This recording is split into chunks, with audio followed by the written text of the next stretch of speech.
The Icons of Real Estate Podcast. Are you ready to learn the proven money-making secrets from top-producing icon agents? Ready to skyrocket your business? This podcast is for you. Tune in every week with your host, Tomasz Fonseca, and find out how to implement proven strategies to 10 times your business, from $3 million to $30 million in just 12 months. Brought to you by the Masters in Real Estate Marketing, Arter SEO.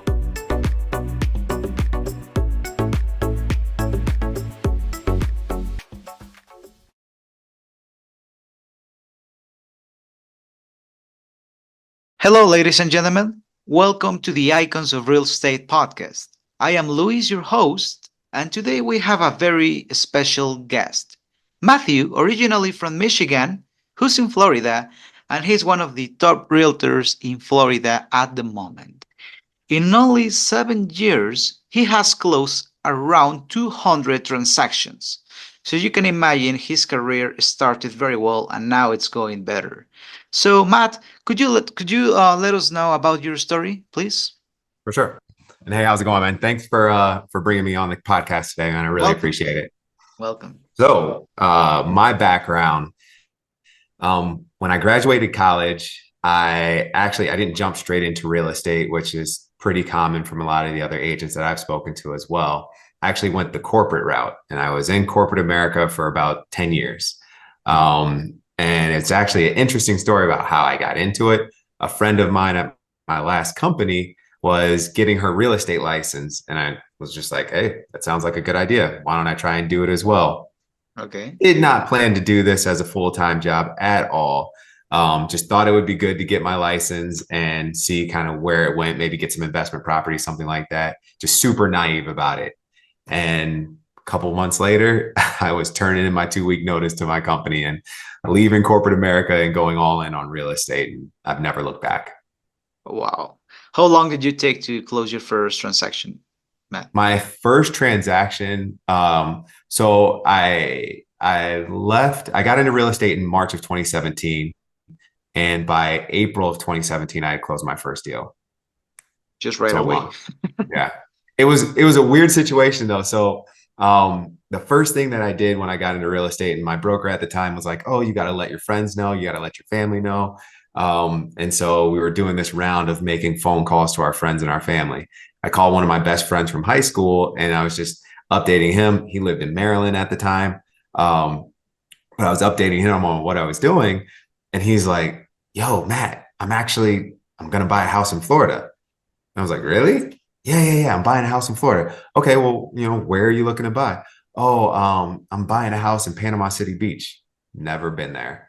And so I'm looking up on the computer. I'm like, dude, that's like 10 hours away from me. I don't know if I can help you out with that one. And he's like, no, you're going to help me out. We'll figure it out.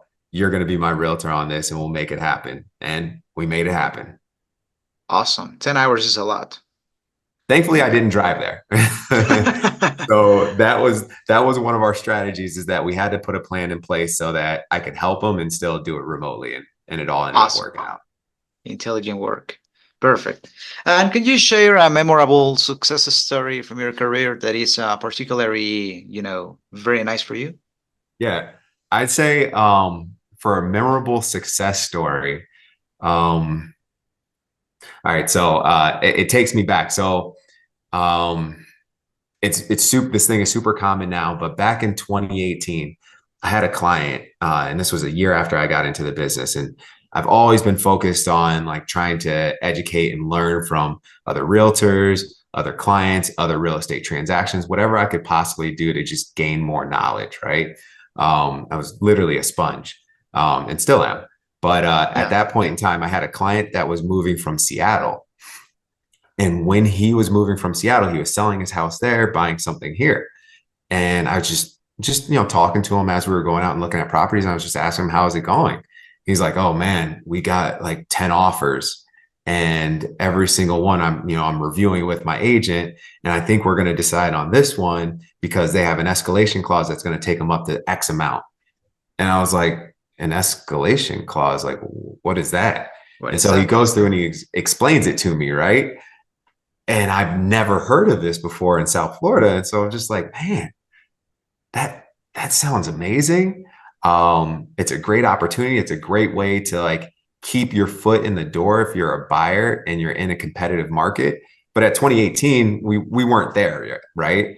At least where we're at. But I was just like, man, that sounds awesome. So I go back to my broker and I'm talking to my broker about it. And I said, hey, I just had this conversation with one of my clients who's from Seattle. It's an extremely competitive market out there. And this is what they're using. And this is what's going on.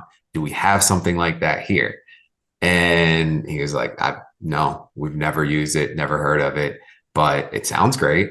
Okay, well, do we have a formalized document somewhere and like, through the state of Florida, anything like that? We looked and we couldn't find anything. I reached out to the board.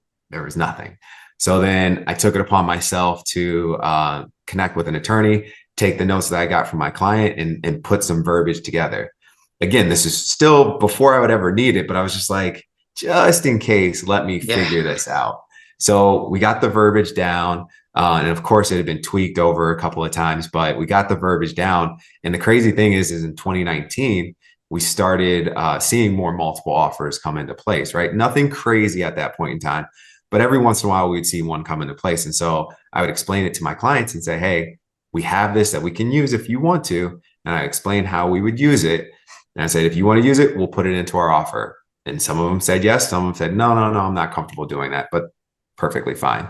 So from there, I started testing it out and seeing how well it was performing.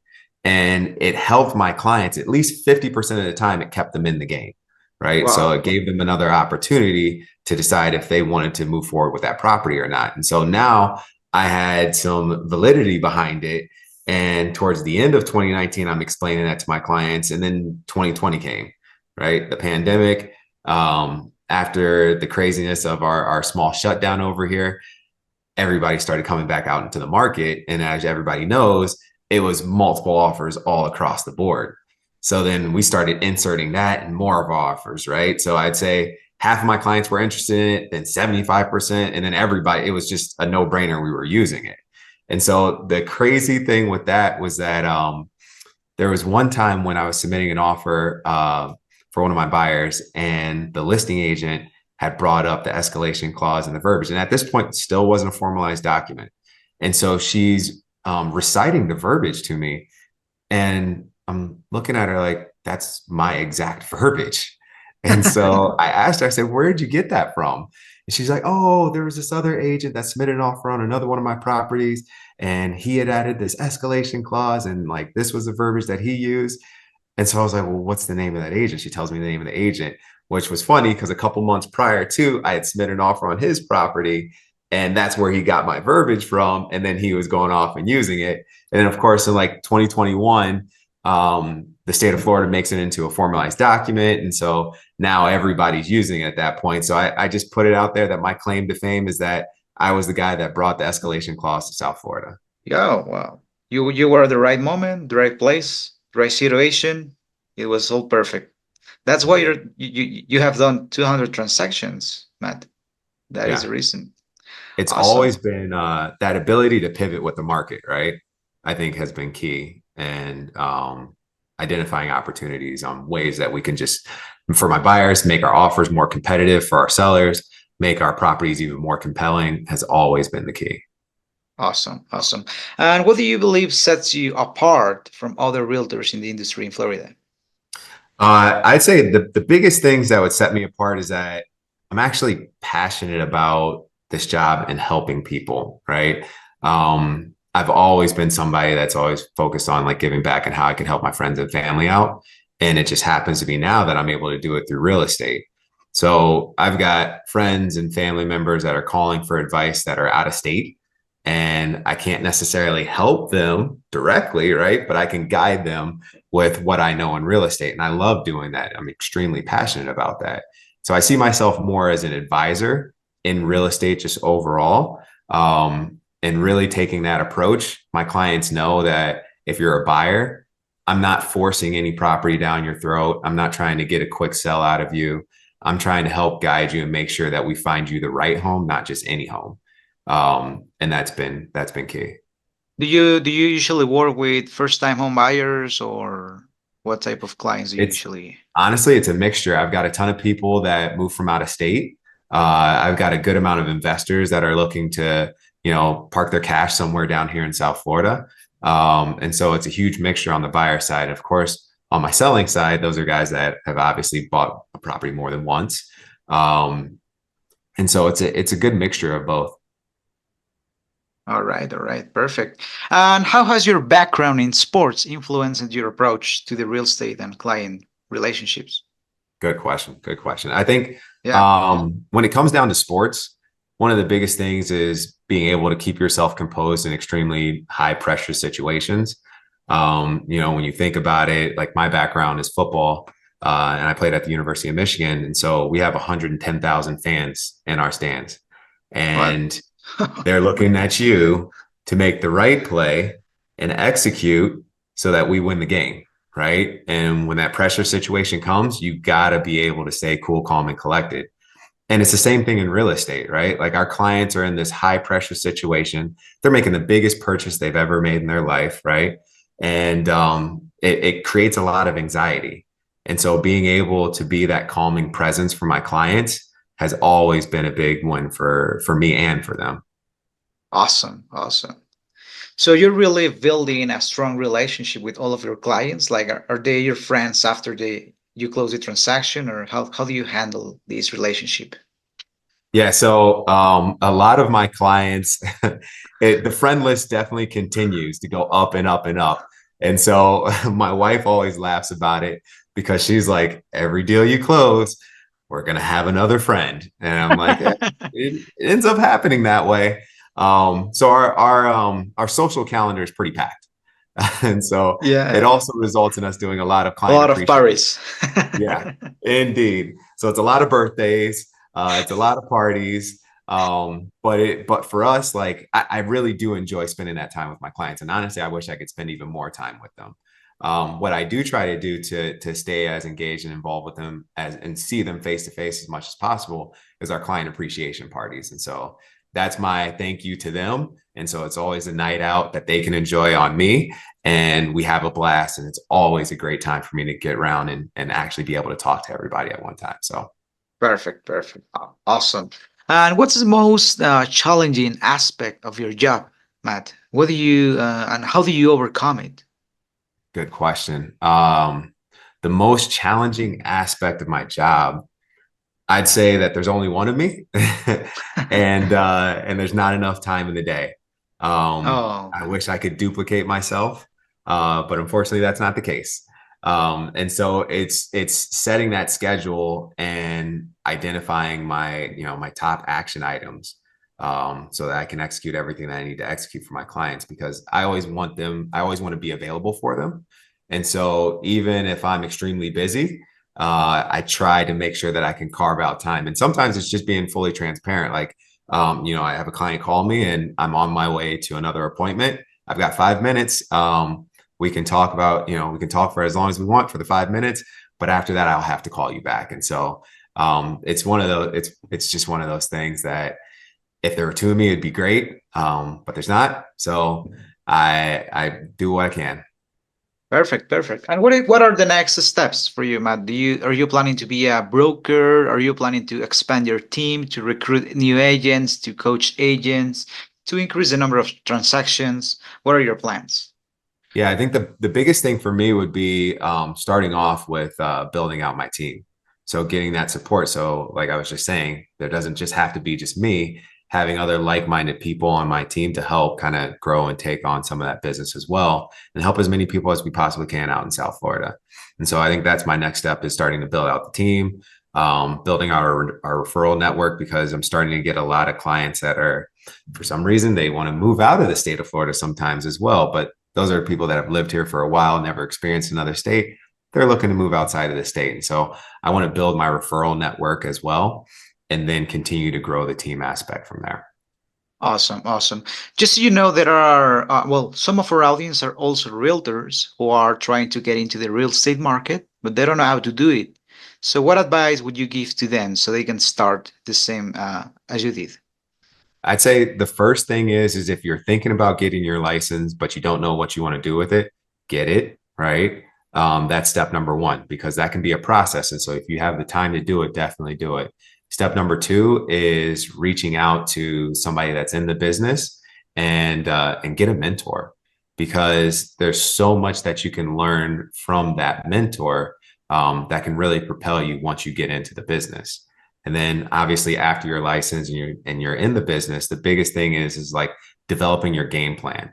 So if you go into real estate and you don't have a plan, you're just leading yourself up for failure, right?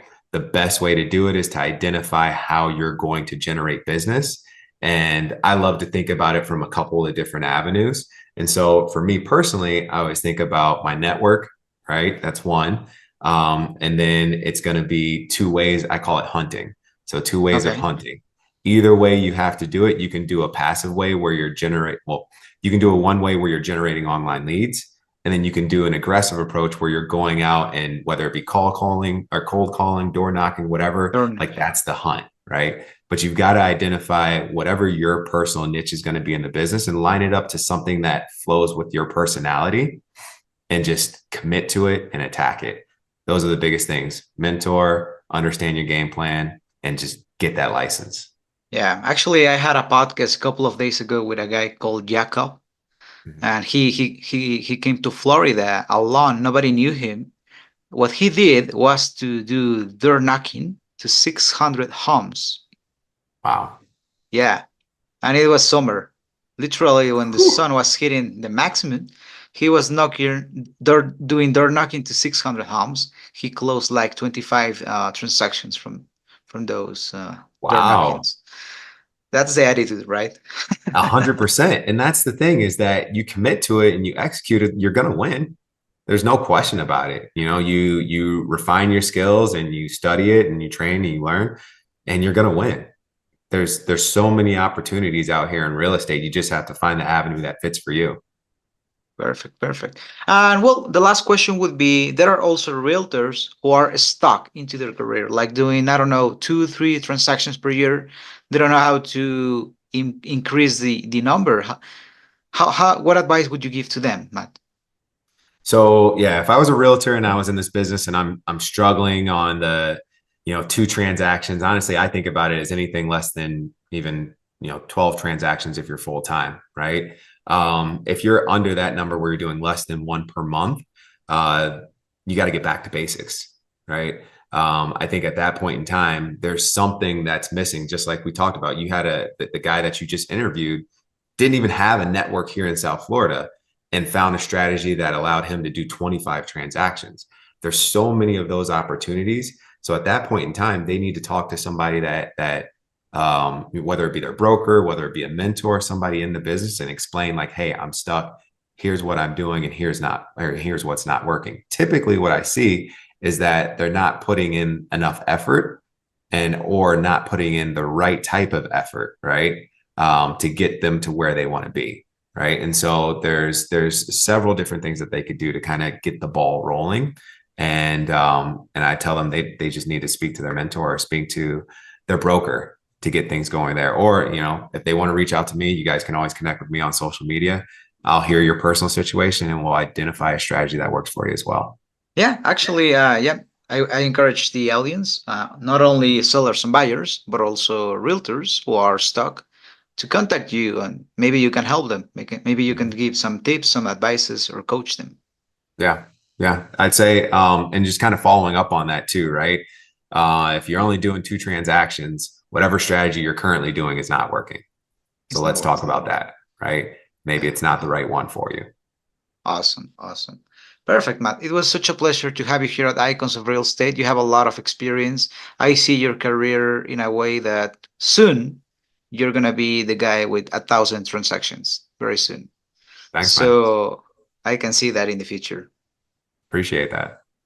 All right, Matt. Thank you very much, and we'll see in another day. Awesome, guys. All right. Have a great one.